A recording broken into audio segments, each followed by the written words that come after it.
고구려 역사 유적을 탐방하는 영상입니다. 첫 번째 시간으로 고구려 성 가운데 아름답기로 소문난 백암성의 비경과 그 축성수를 소개하도록 하겠습니다. 백암성은 중국 요녕성의 수도인 심양시 남쪽에 위치하고 있습니다. 심양 도선공항에서 차를 타고 남쪽으로 1시간 반 정도를 가게 되면 등탑시 서대호 진해 백암성을 만날 수가 있습니다. 요동성이 위치한 요양시에서부터는 동쪽으로 약 25km 떨어져 있습니다. 위성 사진으로 본 백암성의 모습입니다. 남쪽에는 태자가 자연 해자를 형성하고 있고 성의 전체의 둘레는 약 1.6km, 인공적으로 축성한 성의 길이는 약 1.1km 정도가 됩니다. 성은 서쪽이 낮고 동쪽이 높은 지형을 가지고 있으며 해발 60m부터 가장 높은 곳은 170m에 달합니다. 성의 서남쪽엔 남문이 위치하고 있습니다. 성을 진입할 때에는 성의 서쪽에 있는 마을을 통과해서 서벽 쪽으로 진입하는 경우가 일반적이었는데 최근에는 남문 주변에 있는 주차장에서 곧장 성벽으로 올라갈 수 있게 되었습니다. 백암성에서 서쪽을 바라다보면 넓은 요동 대평원이 보입니다. 백암성 동쪽에는 천산산맥이 가로막고 있습니다. 645년 당군은 요동성을 함락한 후에 백암성을 공격하고 그 이후에 천산산맥을 넘어 고구려 내지로 진입하려는 계획을 가지고 있었습니다. 백암성은 수, 당 등 서쪽의 나라들이 고구려를 쳐들어올 때 지나가는 주요 길목상에 위치하고 있기 때문에 전략적으로 매우 중요한 곳이었습니다. 요동 대평원을 한눈에 조망할 수 있는 장점을 가진 백암성은 반대로 성 내부가 멀리서도 들여다보이는 단점을 가지고 있습니다. 하지만 남문 일대는 성벽에 가려서 안 보이기 때문에 성의 주요 시설물들은 남문 일대에 집중되었던 것으로 보입니다. 또 전쟁도 남문과 서벽 일대에 집중되어서 서벽 부분은 많이 훼손되었고 남문 지역도 많이 훼손되어 있습니다. 태자 인근의 백암성 남문 지역입니다. 남문 일대는 몇 년 전부터 중국에서 계속 발굴을 하고 있습니다. 2019년 백암성을 방문했을 때도 발굴이 진행되어서 남문 일대를 직접 사진 찍지 못하고 성벽 위에서만 사진을 찍었습니다. 백암성 남문 옆에 서벽을 따라서 올라가고 있습니다. 성벽의 두께가 매우 두꺼운 곳을 볼 수가 있습니다. 2009년 중국에서는 이 부근을 조사하다가 고구려 비석편을 발견하기도 하였습니다. 비석편에는 고구려 관직명인 대형, 연도를 나타내는 경신, 그리고 맹부 등의 글자를 확인하였다고 합니다. 이외에도 이 주변에서 고구려 집터와 기와 조각도 수습되었고 토각묘를 비롯한 여러 석각편도 발견되었다고 하는데 아직까지 백암성 발굴 보고서가 나오지 않아서 이 지역에서 무엇이 발견되었는지는 아직은 좀 더 기다려 보아야 될 것 같습니다. 남문 근처의 서벽은 중국에서 발굴을 하면서 복원한 성벽입니다. 따라서 고구려의 원성벽과는 좀 차이가 있습니다. 중국이 발굴을 하면서 기존에는 백암성의 치가 5개로 알려졌는데 지금은 8개로 늘어난 것으로 확인이 되었습니다. 성 안에는 물을 저장하는 저수지도 필요하지만 성 안에 물이 넘쳤을 때 성 밖으로 빼내는 배수구도 필요합니다. 백암성은 동고서저의 지형을 가지고 있습니다. 따라서 서벽으로 물이 빠져나갈 수 있게 배수구가 있어야 되는데 최근 중국에서 발굴을 하면서 배수구가 발견되었습니다. 이것은 성 밖으로 나와 있는 배수구의 모습입니다. 삼국사기에는 양원왕 3년에 백암성이 개축되었다고 기록되어 있습니다. 이때가 547년인데 백암성이 처음 건설된 연대는 알 수 없지만 대체로 5세기 말에서 6세기 초에 건설된 것으로 추정하고 있습니다. 551년 돌궐 군대가 신성과 백암성을 공격해 왔으나 고구려군이 이를 격퇴한 기록이 있습니다. 613년에는 수나라 병부시랑 곡사정이 백암성으로 피신해 고구려에 망명한 적이 있었고 645년에는 당나라가 백암성을 쳐들어왔습니다. 이처럼 백암성은 돌궐, 수, 당과 교전했던 격전지이기 때문에 백암성 성벽 일부는 많이 파괴되어 있습니다. 특히 백암성 서벽 쪽이 많이 파괴되었습니다. 645년 요동성을 함락시킨 당태종 이세민은 주력군을 인솔하여 백암성을 공격해옵니다. 이때 고구려에서도 오골성에서 1만 명의 구원군을 보내서 백암성에서 적과 맞서게 됩니다. 음력 5월 28일 당군은 충차를 이용해서 남문을 공격하고 포차를 일렬로 세워서 300건이 넘는 돌을 백암성을 향해 발사합니다. 적의 포차 공격에 백암성의 성벽의 앞부분이 깨져 나갔습니다. 하지만 그 뒤쪽도 돌로 되어 있기 때문에 뒤쪽에 마름모골 돌들은 그대로 남아 있어서 성벽이 무너지지 않고 오랫동안 지속된 것을 볼 수 있습니다. 당군과 격전을 치렀음에도 백암성은 대부분의 구간에서 원형에 가까운 성벽의 모습을 유지하고 있습니다.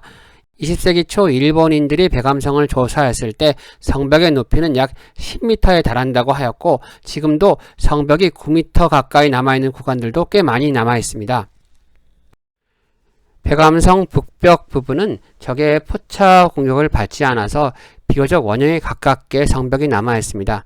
다만 기울기가 심해서 돌이 미끄러져 나가 붕괴될 수가 있는데 고구려 사람들은 붕괴되는 것을 막기 위해서 수평 줄눈이 어긋나게 만들어서 하중을 아래로 조금씩 밀려 내려갈 수 있도록 성벽을 축조한 것을 볼 수가 있습니다.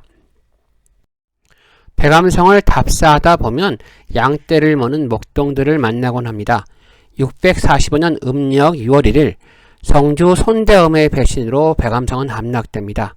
이때 고구려 백성들이 당태종에게 항곡하면서 일학이라고 하는 유제품을 바친 기록이 등장합니다. 고구려 시대 때에도 지금과 마찬가지로 백암성 주변이 농사만이 아니라 목축도 겸한 지역이었음을 이런 기록을 통해서 알 수가 있습니다. 저는 백암성을 봄, 여름, 가을, 겨울 다 답사하였는데요. 특히 겨울철에 백암성을 가보면 흰 눈꽃이 핀 곳이 특히 아름답습니다. 이것은 그 백암성의 가장 북쪽에 있는 치입니다.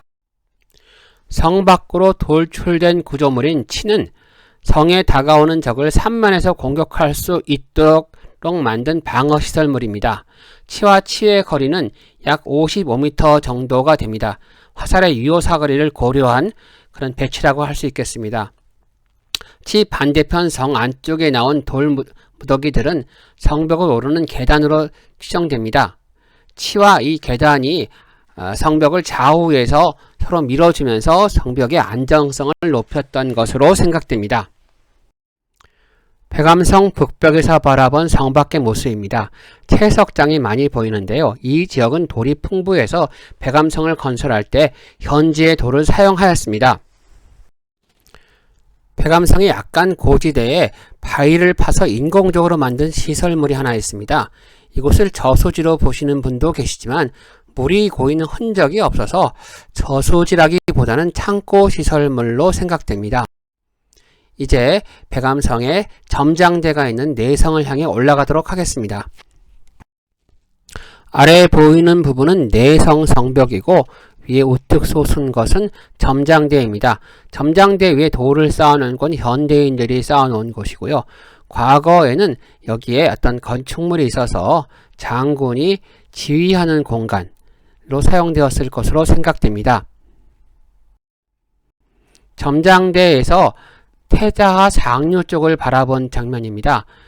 멀리 보이는 산들은 천산산맥으로 저 산맥을 넘어야 고구려 내주로 진입할 수가 있습니다.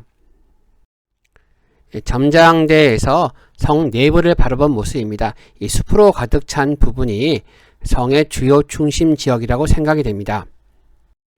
점장대에서 동쪽으로 동벽을 따라 내려오도록 하겠습니다.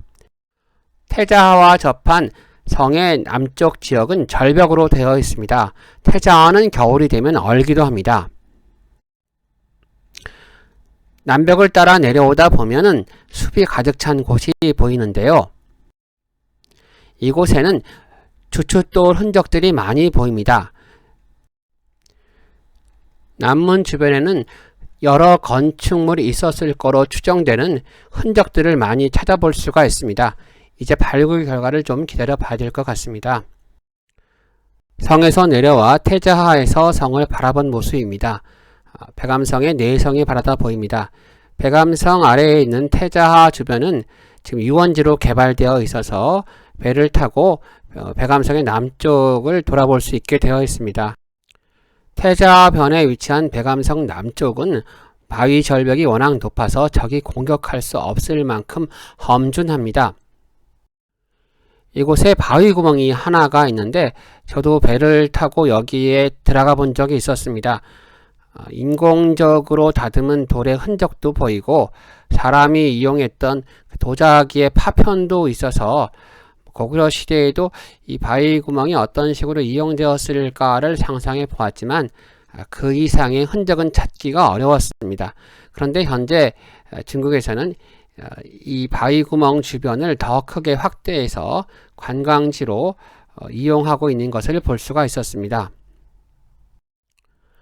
오랜 세월이 지났음에도 백암성이 원형에 가깝게 보존되었던 것은 고구려의 뛰어난 축성술 때문입니다. 백암성은 안반 위에 축성되었기 때문에 따로 성의 하단부인 기단을 보충한 흔적은 보이지 않습니다. 또한 서풍 성자산성에서 보이는 심석이라는 것도 보이진 않습니다. 심석은 마치 콘크리트 건축물에 철근을 넣는 것처럼 중간에 긴 돌을 넣어서 성의 하중을 지탱해주는 방식을 말하는데 백암성에는 보이지 않습니다. 나머지 방법들은 백암성에서 찾을 수가 있는데요. 성 안의 계단 부분과 성 바깥의 치가 성을 양쪽에서 서로 지탱해주는 양면 쌓기를 실시하였고 성 아랫부분은 넓게 성 위쪽은 좁게 하는 굽돌이 들여쌓기를 통해서 성의 많은 하중들을 아래로 분산시켰습니다. 또한 자연 안반의 각도를 그대로 유지한 채로 그 각도에 맞게 성도를 올리는 그랭이 공법을 실시하여 지진 등에도 성이 더 튼튼할 수 있게 만들었습니다. 또한 육합쌓기라고 하여 한 개의 성돌이 6개의 성돌과 맞물리게 함으로써 하나의 성돌이 깨지더라도 다른 성돌이 서로를 지탱해 줌으로써 성벽의 안전성을 높였습니다. 또한 성면에 있는 그 면석 부분을 개입발 모양의 견치석으로 만들고 그 안쪽에 마름모골 돌들이 견치석을 서로가 이렇게 잡아줌으로써 성돌의 응집력을 높였습니다. 따라서 포차 공격을 하더라도 성벽이 쉽게 무너지지 않게 되었습니다. 한서대학교 건축학과 이건하 교수의 고구려 석조 건축의 축조법에 관한 연구에 따르면 고구려의 치는 3분의 1까지는 50도의 완경사로 그 이상은 85도의 급경사로 된 것을 볼 수가 있습니다. 이건하 교수가 측량을 할 때 저도 함께 도와준 적이 있었습니다. 이렇게 각도를 달리해서 치를 만들게 된 것은 치의 하중을 아래로 분산시키기 위해서 아래는 완경사로 또 적이 치를 쉽게 넘을 수 없도록 윗부분은 급경사로 지어진 것입니다. 이와 같은 건축 방법은 수원 화성읍에 또 일본의 근대 건축에서도 찾아볼 수가 있습니다. 성에서 각진 부분은 한 단씩 걸러서 교차시켜서 톱니 모양으로 구축한 것을 볼 수가 있습니다. 이것은 모서리 부분을 구조적으로 강화시키려고 이와 같이 만든 것이라 볼 수 있습니다. 상단부와 달리 치의 하단부는 각형이 아닌 곡선으로 만들어져 있습니다. 곡선이 구조적으로 파손될 가능성이 적기 때문에 위와 다르게 둥글게 만들었던 것으로 볼 수 있습니다. 고구려인들은 다양한 축성법을 활용해 백암성을 견고하게 축성했습니다.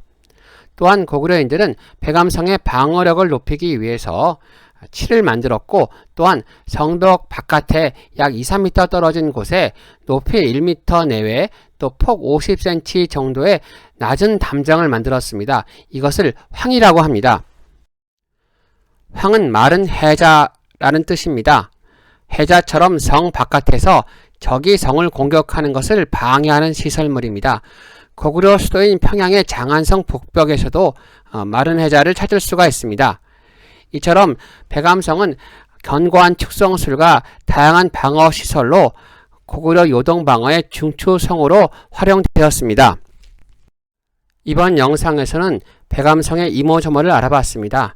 다음번 영상에서도 고구려의 여러 성들을 소개하도록 하겠습니다. 감사합니다.